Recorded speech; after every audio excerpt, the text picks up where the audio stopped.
Welcome to bright coaching centre. TNUSRB SI prepare பண்றவங்களுக்கு, SI PC prepare பண்றவங்களுக்கு நம்ம இன்னைக்கு பார்க்க போறது என்ன அப்படின்னு பாத்தீங்கன்னா, ரெண்டு விஷயம் பார்க்க போறோம். ஒன்னு, நியூ பேட்டர்ன் வந்துருக்குது, அது என்ன அப்படின்னு சொல்லி நம்ம பார்க்க போறோம். ரெண்டாவது, கேஸ் டீடைல்ஸ். ஓகேவா? ஃபர்ஸ்ட் அந்த நியூ பேட்டர்ன் பத்தி சொல்றேன். ரொம்பலாம் உள்ள போல, நேரத்தே நிறைய பார்த்துருந்துருப்பீங்க. ஓகேவா? நியூ பேட்டர்ன்ல ஆல்ரெடி அந்த recommendation, Tamil Nadu 5th police commission வந்து ரெக்கமெண்டேஷன் கொடுத்துருக்காங்க.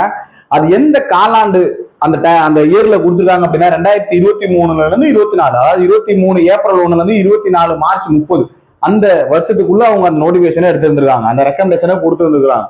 கொடுத்தே ஆல்ரெடி ஒரு வருஷம் ஆச்சுன்னு நினைக்கிறேன். 24 போன வருஷத்தோட மார்ச்சோட முடிஞ்சு. அவ்வளவுதான். இந்த மார்ச் வந்துச்சுன்னா அவ்வளவுதான். இன்னும் ஒரு வாரத்துல மார்ச் வர போதுல. இது ஏன் திடீர்னு இப்ப உலா வந்துச்சு அப்படின்றதே எனக்கு டவுட்டா இருக்கு. ஓகேவா? எந்த விஷயத்த மாத்துறதுக்காக திடீர்னு இந்த விஷயத்த விடுறாங்க அப்படின்றதே எனக்கு டவுட்டா இருக்குது. இருந்தாலும் பரவாயில்ல, இது 5th கமிஷன் தானே. ஓகேவா? இது 5th கமிஷன்ல இந்த நியூஸ் நீங்க பார்த்திருந்த அந்த சிலபஸ் இது எல்லாமே ரெக்கமெண்டேஷன் பண்ணதான். இது வந்து இந்த நோட்டிபிகேஷன்ல இம்ப்ளிமெண்ட் பண்ண மாட்டாங்க. ஓகேவா? 100% இம்ப்ளிமெண்ட் பண்ண வாய்ப்பு கிடையாது. இது ஆனா இம்ப்ளிமெண்டேஷன் பண்றதுக்கு ஒருவேளை இந்த 5th கமிஷன் ஓகே இல்லை அப்படின்னா அடுத்து வேற ஏதாவது ஒருத்தவங்க ரெக்கமெண்டேஷன் பண்ணுவாங்க. அதை மாத்திட்டு தான் இருப்பாங்க. அவங்களுக்கு எது ஓகே அப்படின்னு சொல்லி, ஓகே இது ஃபைனல் ஆயிடுச்சு அப்படின்னு சொல்லி சிலபஸை விடல. அது விட்டாங்கன்னா நமக்கு டைம் தருவாங்க. ஓகேவா? நம்மளுக்கு இந்த நோட்டிபிகேஷனை விடுறதுக்கு வாய்ப்பு கிடையாது. 100% கிடையவே கிடையாது. நம்மளுக்கு ஒருவேளை அடுத்த நோட்டிபிகேஷனோ இல்ல அதுக்கு அடுத்த நோட்டிபிகேஷன்லயோ சிலபஸை சேஞ்ச் பண்றதுக்கு வாய்ப்புகள் இருக்கும். இந்த தடவை இந்த சிலபஸ் சேஞ்ச் பண்ற வாய்ப்பு இல்லை. நம்ம படிச்சுட்டு இருக்கிறது கரெக்டா தான் போயிட்டு இருக்கும். ஓகேவா? நீங்க இந்த நியூ பேட்டர்ன் சிலபஸை பத்தி எதுவுமே கன்ஃபியூஸ் பண்ணிக்க தேவையில்லை. நீ இதுதான் லாஸ்ட் சான்ஸ், இதுலயே அடிச்சு உள்ள போயிடணும் அப்படின்ற மாதிரி நினைச்சிட்டு நீங்க ப்ரிப்பரேஷனை ஸ்டார்ட் பண்ணிருங்க. ஓகேவா? சரி, அடுத்து கேஸ் டீடைல்ஸ்க்கு வருவோம். கேஸ் டீடைல்ஸ் 25ஆம் தேதி நம்மளுக்கு ஹியரிங் நடந்தது. அதுல ரொம்ப எல்லாம் ஆர்குமெண்டே போலங்க. ஆக்சுவலா பிடிஎஃப் அப்லோட் பண்ணியாச்சு. நீங்க பாத்தீங்களா? விவாதம் போனாதானே நம்மளுக்கு அடுத்தது போகும். ஓகே இல்லைன்றது தெரியும். ஃபைனலும் கொடுத்தாச்சு, கேட்டதெல்லாம் கொடுத்துட்டாங்க. விவாதமே அங்க வந்து போகவே இல்லை. ஓகேவா?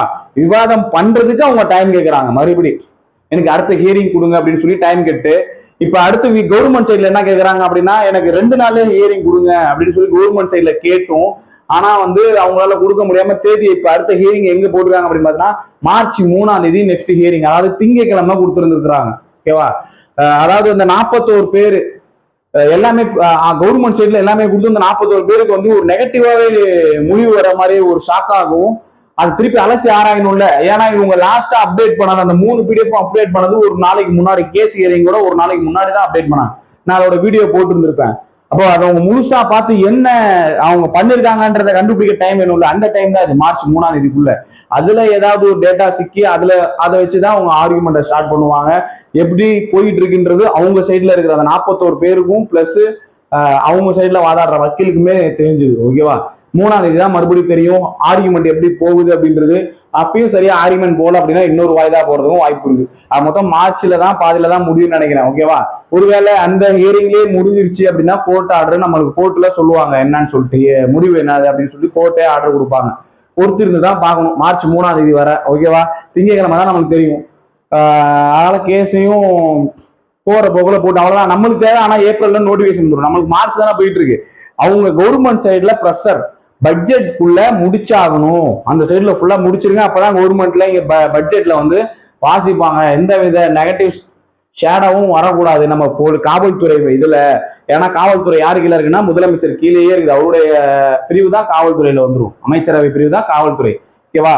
அதாவது இப்ப அடுத்த வருஷம் எலெக்ஷன் 2026ல இப்ப நம்மளுக்கு ஜாக்டோ ஜியோ, அதாவது ஆசிரியர்கள்லாம் போராட்டம் பண்ணிட்டு இருக்காங்களா, இது அவங்க ஆசிரியர்கள் சைடு. இப்ப அவங்களுடைய ஓட்டு பாதிப்பாகும். ஓகேவா? அதுக்கு ஏதாவது ஃபேவர் பண்ணணும்ல. அந்த மாதிரி போலீஸோடைய சார்பா இது நோட்டிபிகேஷன் தள்ளி போயிட்டு அந்த இதுவும் நம்மளுக்கு எதிராக திரும்பிடக்கூடாது. இதுல கண்டிப்பா வந்து நம்ம நோட்டிபிகேஷன் விட்டே ஆகணும். இவங்க எல்லாம் நான் இத்தனை பேர் தேர்ந்தெடுத்திருக்கேன், இத்தனை பேர் உள்ள போறாங்க அப்படின்னு சொல்லி காட்டணும். அப்பதான் நம்மளுக்கு வாக்குகள் வரும் அப்படின்னு சொல்லி ஒரு கணக்கு அவங்க போட்டு வச்சுருப்பாங்க. ஆனா நோட்டிபிகேஷன் பட்ஜெட்ல வாசிச்சே ஆகணும். இவ்வளவு வேக்கண்ட் எடுக்க போறாங்கன்னு ஏப்ரல்ல நோட்டிபிகேஷன் ரிலீஸ் ஆகே ஆகும். ஓகேவா? அதுக்குள்ள முடிக்கிறதுக்கு கவர்மெண்ட் எவ்வளவோ ப்ரெஷர் பண்றாங்க. பார்க்கலாம் என்ன முடியுது அப்படின்னு சொல்லிட்டு. மார்ச் மாசமும் ஸ்டார்ட் ஆயிடும். வர திங்கட்கிழமை ஹியரிங்னா மார்ச் ஸ்டார்ட் ஆயிடுச்சுன்னு அர்த்தம். அப்ப அந்த ஒரே மாசம் தான், மார்ச்சுக்குள்ளே எல்லா வேலையும் முடிஞ்சாகும். அப்பதான் ஏப்ரல்ல நோட்டிபிகேஷன் விட முடியும். என்ன நடக்குது அப்படின்றத பொறுத்து இருந்து பார்க்கலாம். ஓகேவா? சரி, பார்ப்போம் நெக்ஸ்ட் வீடியோல. வீடியோ பிடிச்சது அப்படின்னா லைக் பண்ணுங்க. தேங்க்யூ.